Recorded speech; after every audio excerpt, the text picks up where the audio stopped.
and welcome to Crescent Podcast. This is the place where we discuss all things business, parenting, and neurodivergence.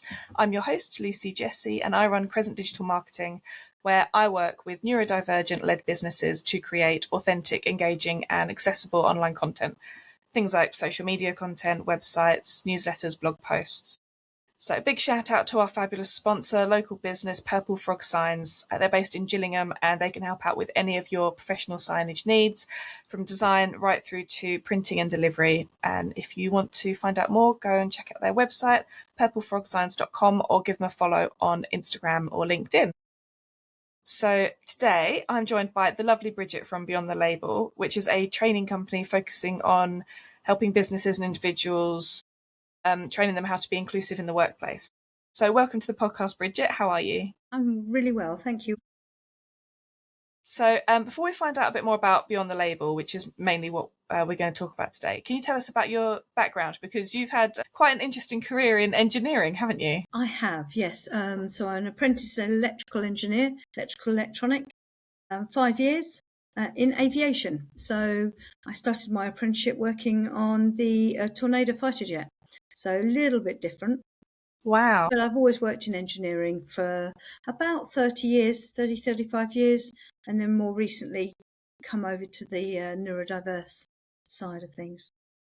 Why don't you tell us a bit about Beyond the Label then, what you actually do with that? Okay, well, most people in the workplace require to have really good relationships with their clients, colleagues, and their employees. And I'm here to try and help smooth that relationship out, to try and make it work better. So there's better collaboration, better communication. So that's the problem I solve, is I come in, do an audit, find out what your issues are, what's going well, what's not going well. Do you have retention issues? Is there communication issues? Have you got a lot of time being spent in HR trying to solve problems or conflict? So I come in and find out what the problem is. And often it is a few small tweaks to the environment in which you're operating, maybe some reasonable adjustments, and getting to know people that have been masking all the time and you probably weren't even aware they are neurodivergent. But that is where the root of the problem might be, is that they're trying to cover up and they're exhausted and therefore they go off sick. They have absenteeism. They're struggling with timekeeping and you're having a go without being aware that they've actually got an issue. And they're struggling with it. So with a few adjustments, everybody can be happy. So that's the plan. So what is it that led you to focus on the inclusive aspect? Over the years of doing engineering, I've delivered training in engineering, particularly electrical engineering, on construction sites, in various engineering factories, manufacturing. And most of the people that are on my training courses are maintenance engineers, electrical and mechanical, multi-skilled engineers that just need to learn a new piece of equipment or how to do some fault finding. And whilst doing all of this training, all the way around the UK, I've noticed that the majority of the people on my courses are neurodivergent in one way or another, because they've chosen to go the practical route as far as a career path, because it's good for them. They enjoy it. It's something their brains engage with. They don't want to be sitting behind a desk all day. They actually do want to be out doing something with their hands. And therefore, I've always adjusted my training. So last year, when I was come to a little bit of a crossroads in life, I decided that I needed to have a look and see what else I wanted to do.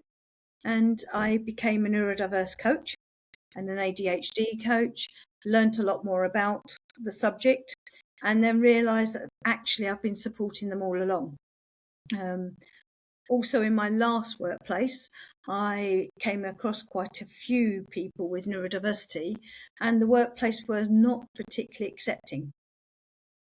They wanted me. Some parts were. Some departments were brilliant and really supported the person that needed the extra reasonable adjustments and helped them fly, helped them perform perfectly. And others were actually, I got told at one point, can you manage them out of the business? So it's not always acceptable, and that happens a lot in a lot of businesses. Yeah. It's not just the one I was in. It's I'm afraid, a lot of businesses, people don't particularly want, and it's not just neurodiverse people I deal with. It might be women in engineering. It could be other cultures. It could be disability. I'm disabled. And it's like, oh, I need help when I fly for a company. I need either somebody with me or I need support at the airport because I can't lift a case with my back. I've got a bad back. And that's just extra aggro for a company, extra cost. And therefore you feel a nuisance. But you wouldn't say to somebody who's got glasses and needs them to see, take your glasses off. Don't use your glasses. Yeah. We're not going to provide you with a bigger screen, for example. So why are you not able to support other areas? Yeah, that's such a good analogy. Mm. Do you find that there's one issue that's more common in the workplaces than others? Is there something particularly? Time management is an issue, and absenteeism, because the person just becomes so stressed from masking that they end up having to go sick or take holiday or just can't be in the business as much as they would like to be. And you'll find a lot of people their brains don't work 9 to 5. They work at different times of the day. I talk about that a lot. Yeah. And they can't sustain sitting behind a desk doing that job for hours on end. They need some movement. They need to get, to be honest, everybody does. You are not designed as a human being to be sat behind a desk. It's not good for our backs, our posture, our eyes, our brains. Forget whether we're actually in one of the inclusive categories, if you like, or any of the people that have got neurodiversity. This is neurotypical brains as well, just don't work as well if we're sitting behind a computer all the time. And also, particularly with people with ADHD, they become hyper-focused on a particular project. So they might be given a task and they're loving it and they're doing an amazing job and they're hyper-focused on it, and therefore they're not going to be receptive to anything else that's coming in. So they will maybe ignore emails for a while or not pick up on the fact that actually you need them to go off and do something else that's become more urgent, because to them that's what they're working on. And if they get disrupted, they have trouble getting back into it. Yes. Yeah. And they forget to eat, drink, manage time. All of that happens. So if you're aware, I find most of the time if the management team in the business and the business is aware of the different challenges that somebody with a neurodiversity might face, or somebody with a disability might face, or menopause, or whatever it might be, then you can actually adjust slightly. Usually it's really small adjustments, not very expensive ones, and it makes a massive difference to everybody. So what sort of adjustments are you talking about? What sort of things? Environment. It might be, we moved very much so, especially in the bigger companies, to open plan offices. Sorry, that literally filled me with dread when you said that. Yes, exactly. Massive open plan offices where everybody can hear everybody. There's a coffee machine going, maybe a printer, the lights, so this very bright white lighting, so that everybody gets the 1,000 lumens at their desk that they're required to provide. And it's just a noisy environment with a lot going on and lots of conversations, and it sometimes suits some people. It doesn't necessarily mean whether you're neurodiverse or not, but it sometimes actually suits the neurodiverse and not the neurotypical person. But having spaces where they can go to out of that, so setting up a small office that can be a quiet room, or a pod. There's loads of these lovely pods around now, and you can escape into a pod for a while. And that might be because you need to make a phone call, or you need to have a Teams or a Zoom meeting. You might need to use a pod or a quiet room, or you might just need to actually get yourself regulated again. You've become dysregulated, it's causing you issues, and you need to actually regulate yourself. And most people that have had their whole life struggling with an issue of some sort know what they need. So ask them. So it can be that. It can be having plants around. It can be having the ergonomics of the room set up so that they can get up and go for a walk to go and get a drink, and the drinking station's far enough away that actually gives you a bit of a stretch of the legs, that the movement's fine.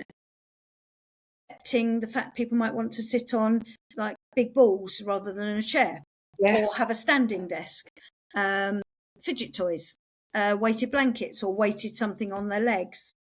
All of those sort of things would help in the environmental side of things.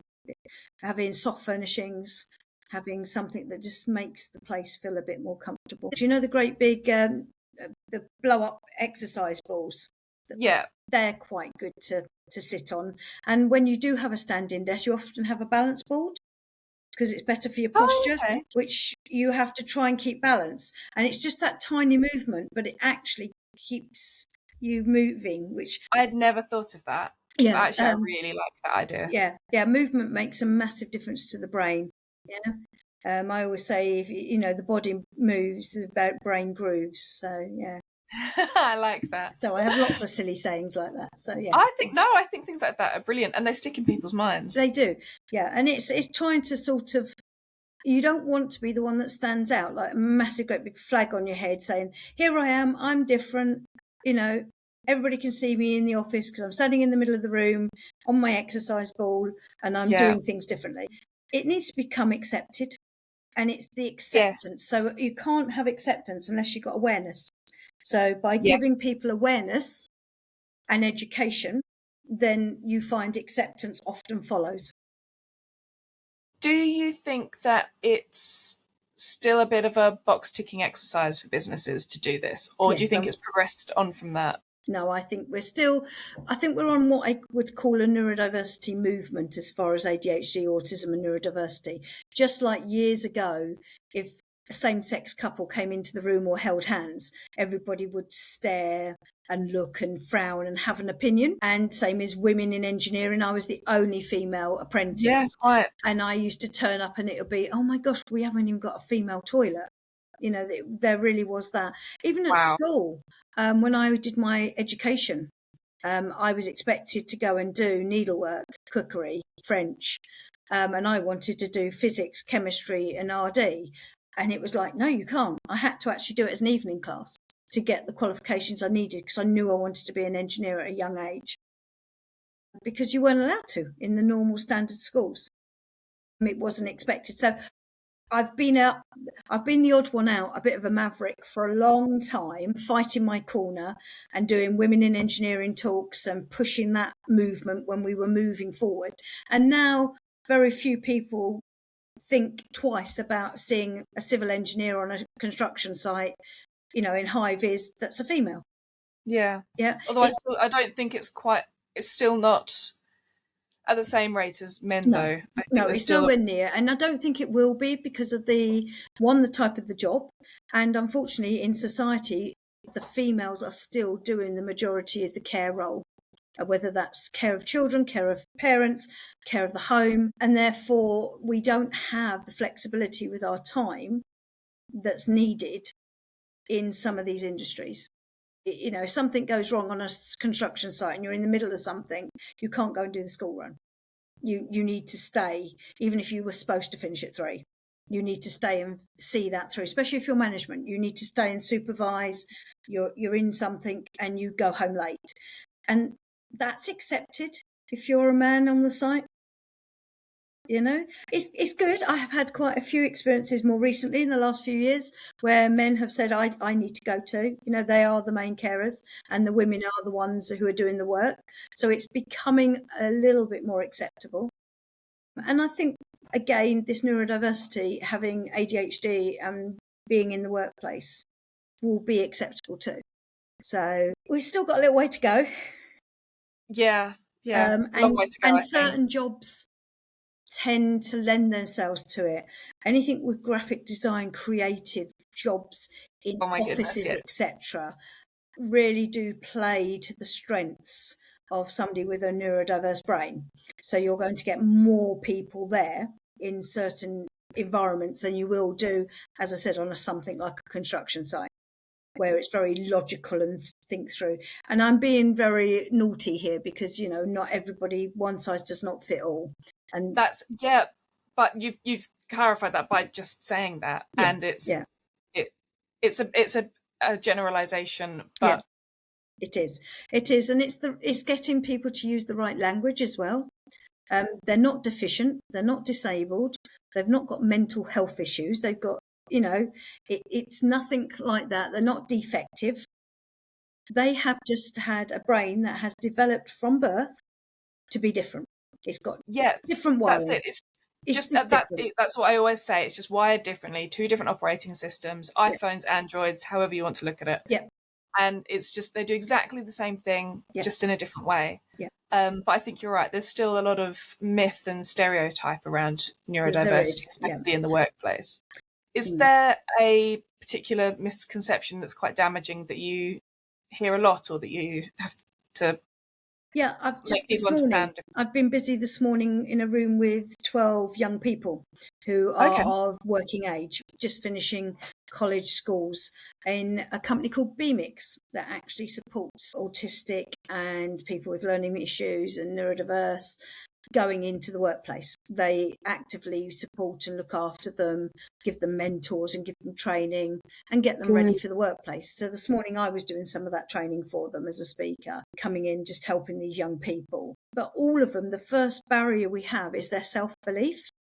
From a very young age, they've been told they're slow, they're not keeping up with the rest of the class, they're a problem. You hear adults talking about you from a very young age, and your parents having meetings all the time, and you get a label. If you're very hyperactive, you might be the problem in the class. And if something breaks, you're often blamed. You're the naughty one. And you end up with all of these beliefs that actually they're said so often around you at such an influential age that you believe it yourself. And then actually that label stays with you, and you only live up to your label. So you don't think you can go beyond it. I can't do that. I'm dyslexic. I couldn't possibly be an author. I couldn't write a book. And you start limiting yourself. Yes. Because of the labels you've been fed all your life. Yeah. So I was always told I was told I was the quiet one.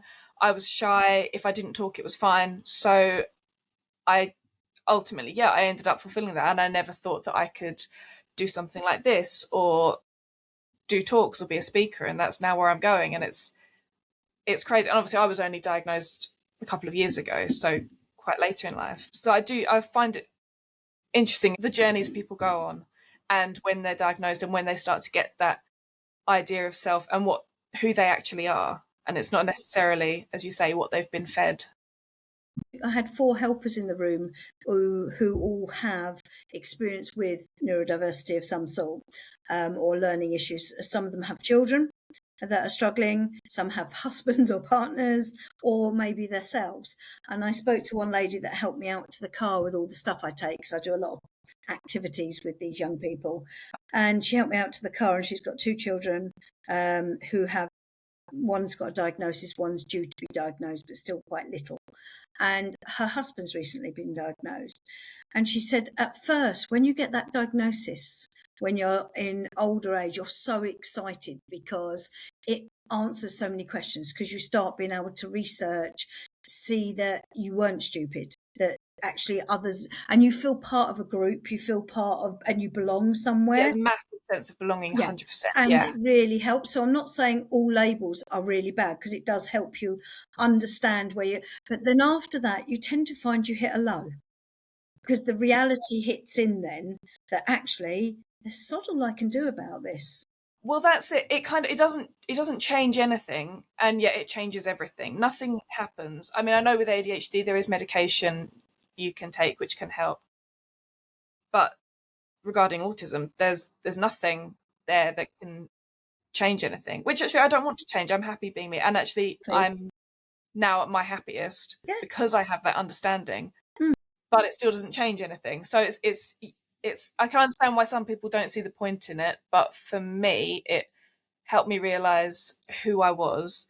And also in my career, I would go maybe 6 weeks, 2 months, and I'd need a day off in bed just because I just couldn't function anymore. And I just thought I was weak and pathetic, couldn't cope. How did everyone else manage it? Why am I so rubbish? And now I understand all of that. Yeah, it's those ants, as I call them, automatic negative thoughts that you constantly tell yourself.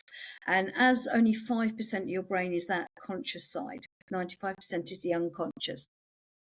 That 5% is a listening to your inner voice. That's the voice. All the voices in your head are coming from you, and you're telling yourself all this stuff. So you need to talk kindly to yourself. You need to be positive. You need to dispose of the automatic negative thoughts, and that takes time. You're not going to fix those issues overnight, but the more you educate yourself, the more you understand about how you can help yourself. Once you've got the label or acceptance, personally, I don't always find the labels are useful unless it can give you access to support that you need. So Yes. maybe medication, maybe a support team, maybe some funding to get into work if you're not in work. Yes. So Yeah. having a label can help you feel you belong and can help some people, but it also can be that negative thing. So personally, I have never got a label. I'm neurotypical according to everybody, but I'm pretty sure from friends and family would disagree with you. My daughter, one of them has dyslexia, the other one has anxiety and OCD diagnosed, and I'm sure if they went and got diagnosis they'd have other issues there as well. But the one with dyslexia teaches in a grammar school and is perfectly capable. The other one manages a really good and is, being given awards in her business for being the best in the business. So you can reach higher potentials. Yes. And yeah. That's what I'm trying to do. There's a lot of help out there, ADHD coaches and people out there. And there's lots of people out there to help people with disabilities. There's menopause clinics for you to go to the GP and get help with medication, and you can learn about nutrition and help yourselves to a certain extent. But there's nothing out there to help the businesses. So that's why Beyond the Label was created, because coming from working in all these businesses, they need that education. They need to understand and not see it as a problem, and therefore make some adjustments. And these adjustments don't have to be huge. They a lot of the time, if they say, well, which one shall I put in? I say, well, talk to the person that requires them. Yeah. Because you really do need to know yourself what you need. So if there was a business or employers watching this or listening to it, if there was one thing they could do tomorrow to start their journey with you, what should it be? What I usually do is get them to have a 30-minute consultation with myself, and then I can ask them the right questions. On my webpage, I have got a questionnaire, but it is quite a long one. I'm thinking of changing that. So get in touch, private message me. I do a 30-minute free consultation up front, just to talk through what issues they think they've got that might be related to an inclusion problem. Maybe they've done a survey, which you should always do regular feedback surveys.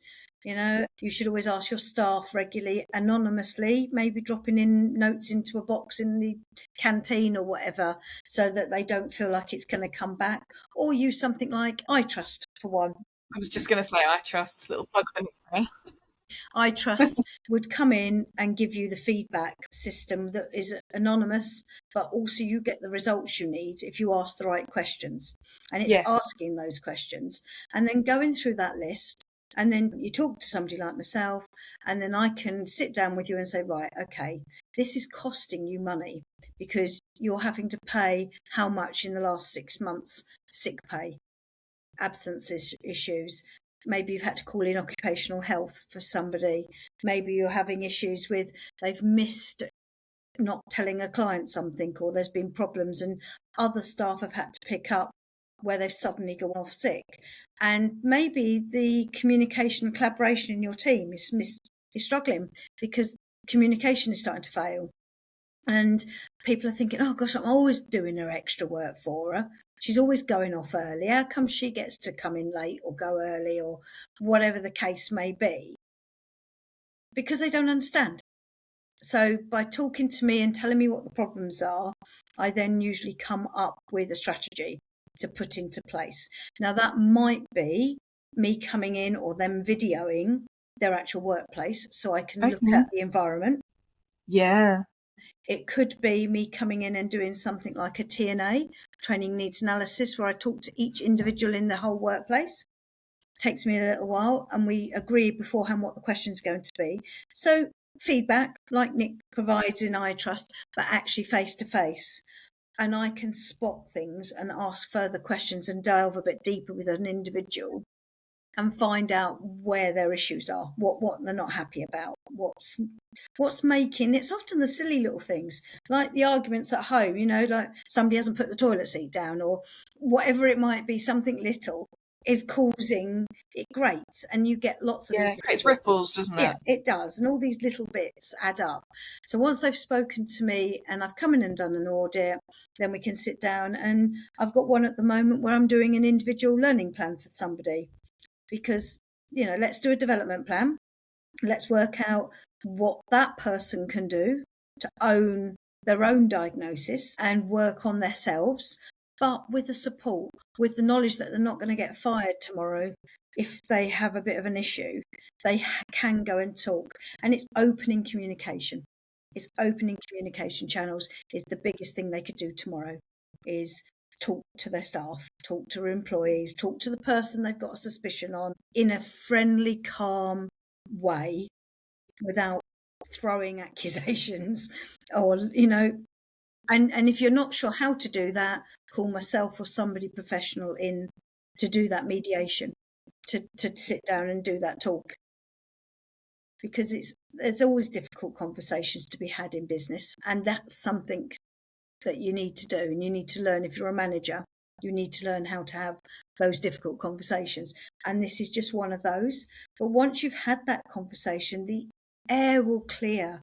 Everybody will feel so much more relaxed. Everybody will know where they are, what job role. Maybe you'll change the job they're doing.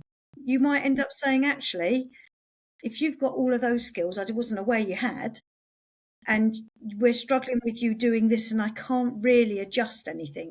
Maybe I need you to be at reception and meet clients at 7 a.m. And if that's not for you, then let's see if we can move you to a different role within the business, and find something that does work for you and works for us without them having to leave. Because it takes about 6 months for a new person in a business to learn what the business is all about, learn how the pillars work, or the way in which that business wants to operate, how the paperwork works, how they do things. It takes time, and you've just spent all that money and time on somebody. So it seems silly to let them go when you could actually save the day and everybody be happy. Yeah. So if someone's listening right now and they're neurodivergent and struggling at work, what's one thing you want them to know, or one bit of advice you'd give? That they're not on their own. There is a lot of neurodivergent groups out there. If they don't feel they're in a workplace that will listen, then talk to people that do understand and get advice outside of work first, because you need to get that confidence up. And maybe then talk to myself, or again, a coach that can actually maybe do that talk for you, or help you work out what words you're going to use, how you're going to approach it. However, if you think you're in a business where they're friendly, they seem nice, and you get on really well with your manager or supervisor, then book a meeting. Do it quite short term so you don't sweat on it and think disaster for 2 days.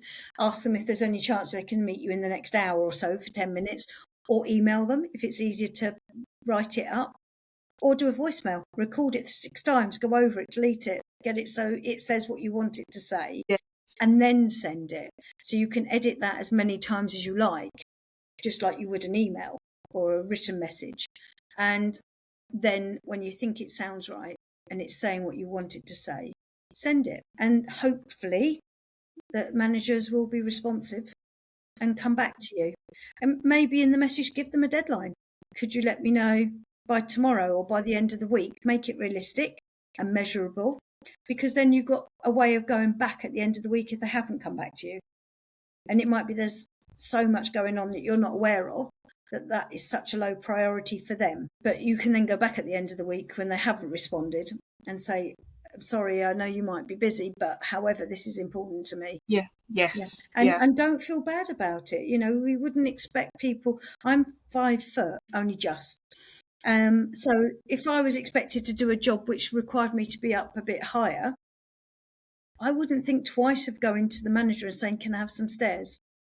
You know, those movable stairs that lock, perfectly safe with the right handrail.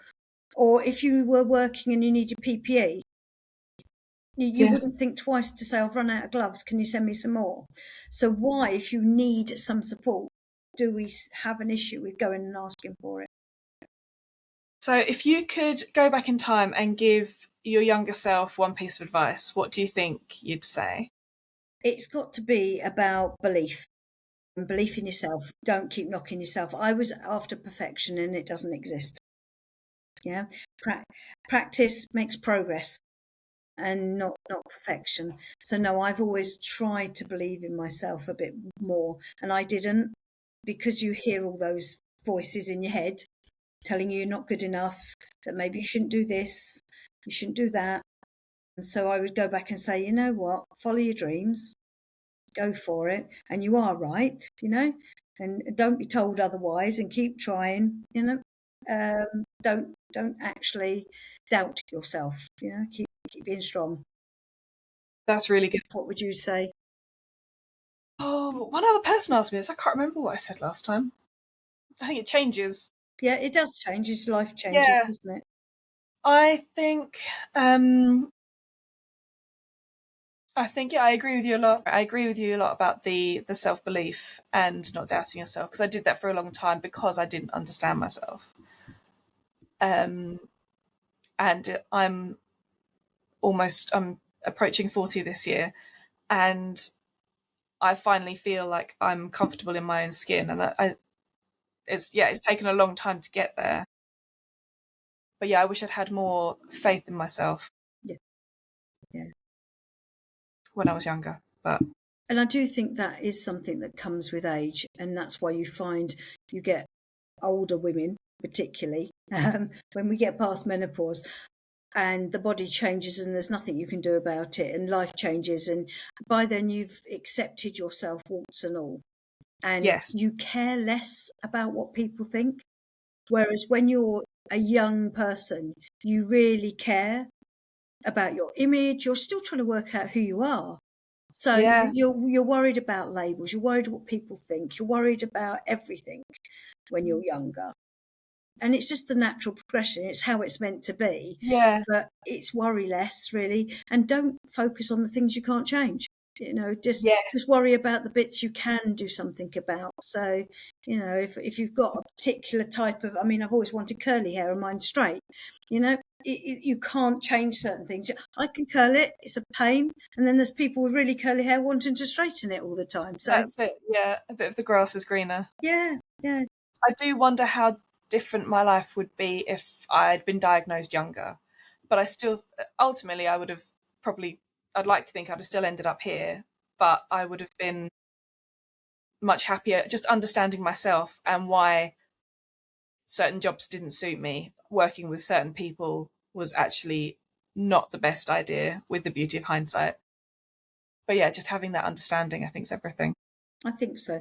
I mean, I've been doing some research for a new part that's coming with Beyond the Label. I'm doing some more training, more on there's some new standards coming out to try and help companies support people Okay. with suicide in the workplace.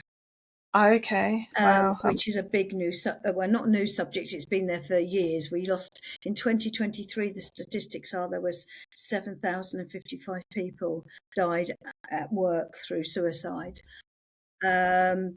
which is a lot of people. That's 19 a day if you average it out. Yeah, that It's a lot. is that just the UK? Yes, just in the UK. So therefore, the government's doing something about it. So there's stuff coming, and I've sort of jumped on the bandwagon because it's something unfortunately I've had experience of. And they say that every suicide affects 135 people, ripple effects. And unfortunately, there isn't the statistics there, but I think if you dive deeper, how many of them were neurodivergent? How many of them were Yes. in the protected characteristics groups, disabled, menopausal, whatever. Obviously, a higher number of men, because they've got this image to live up to. Is what we were saying again about younger people. They've had a role to play, and I think it's important in life to know who you are. And Yes. that takes a while to work out. And we like to put people in boxes. So, you're a female, so you get questions. I've got 4 or 5 friends who've chosen not to have children that are asked questions because, well, you look like you're 40 or something now. Do you not want to settle down and have children? That's just the As if stereotypical. that's the goal in life. That's the one goal you can have, is to be a mum. Actually, you may not want to. Yeah. Or you may not be able to. But and either there's way, nothing wrong with it's that. your choice. So I think we're getting better at realizing we don't all fit the same outcome. We're all different. Every single one of us is unique and individual and has different brain wiring and has different likes and dislikes. You wouldn't give everybody the same cup of tea or coffee. We've got hundreds of options now, haven't we? Because we want different tastes. So, and we wouldn't want to wear the same clothes and we wouldn't want to do the same things. So we need to realise we're all individuals. And you're just trying to fathom it out when you're younger. But yes, so I'm doing some work on that and hope to be able to add that to a little bit of what Beyond the Label's doing. It'll take a little while for me to fathom out exactly how that fits in. Yeah. But again, it's the labelling. There's a stigmatism to it. You don't talk about suicide. You don't talk about having a neurodiversity. You don't talk about feelings you've got and frustrations and your emotions in work. And that's where you end up with issues because you can't speak. You're masking again, maybe for a different reason, but you're masking and you're getting exhausted and tired. So hopefully we can change things. So I'm hoping people will hopefully listen to this. It's really nice of you to have invited me along. When we met for a coffee to talk about this, we ended up being there for about 3 hours. Yes, I can talk forever. But it's very interesting, and I think it's so essential, the work that you're doing. Well, yeah, and there's a lot of links that people aren't aware of. I mean, just again on the female and our lovely biology link is people that are of an age where they could bear children. They have hormones change every month. Unfortunately, we have our cycles and things like that happen. And what happens is the estrogen changes. So our estrogen drops and then goes up again, goes up and down throughout the month. And just before your cycle, you have very low estrogen. Now, estrogen's actually involved in dopamine being released and received from the brain. So you're going to be naturally a bit more moody, getting your dopamine hit, and you want your chocolate and your sweet stuff to get your dopamine hit because your estrogen's not there. Now, menopause, it's gone. So you then suddenly, that's why there's so much late diagnosed ADHD, because when you're younger, you can mask. You're probably not even aware that you've got ADHD. You just think you're in a bit of a moody mare because that's how it's, put out in society, or they're on their cycle, they're moody, or something like that. And and people just PMS, they just don't appreciate actually it's a real thing. It can be horrific. Just get on with it. You should be just get on with it. And when you become menopausal, your estrogen levels go and they're not coming back this time. It's not going to be cyclic. And therefore you suddenly can't mask. You can't keep that up for any length of time. You might have managed it for a couple of days a month, but now it's suddenly there, and therefore things start to fall apart. And then you've got the fact you're aging and various other illnesses are kicking in and you put on weight and your self-esteem's going down, and you add all that to it and then try and turn up, and by then you're usually in a senior position or a position of responsibility in a workplace. If you've been there all that time and you've progressed your career through to your 50s, 60s, and suddenly your brain isn't working, your eyesight's affected, everything hurts. So having an awareness again in the workplace, managers realizing that what's going on and just helping. It doesn't take much time. It's just having an awareness. And once you feel supported, you feel better.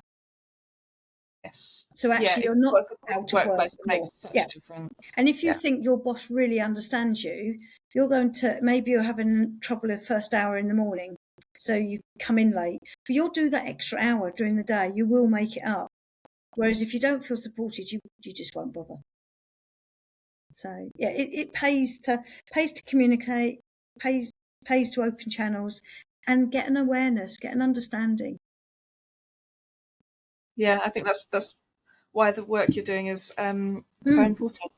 Yes, I hope so. I hope it gets out there eventually. It's just going slower than I am. I like things to happen quickly, so I'm a bit of a doer.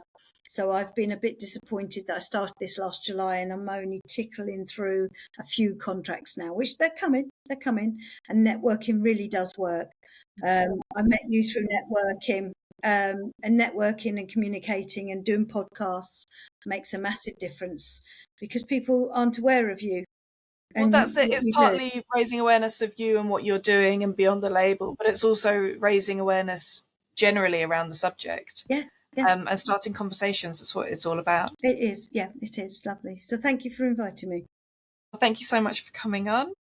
I hope everyone enjoyed that and found it interesting. I definitely did. I could talk to you for hours, as I already have done, but I'm sure we could talk more. So thank you everyone for watching. If you want to get in touch, if you've got any feedback about this podcast, yes, or you want any subjects that you want me to cover in the future, I'd love to hear from you. My email is lucy@crescentdigitalmarketing.co.uk. And please follow Crescent Podcast wherever you're consuming this. Share it with anyone who might enjoy it. I'm very grateful for your support. Big thank you again to Purple Frog Science, as always, for sponsoring this podcast. And I will see you next time. Bye.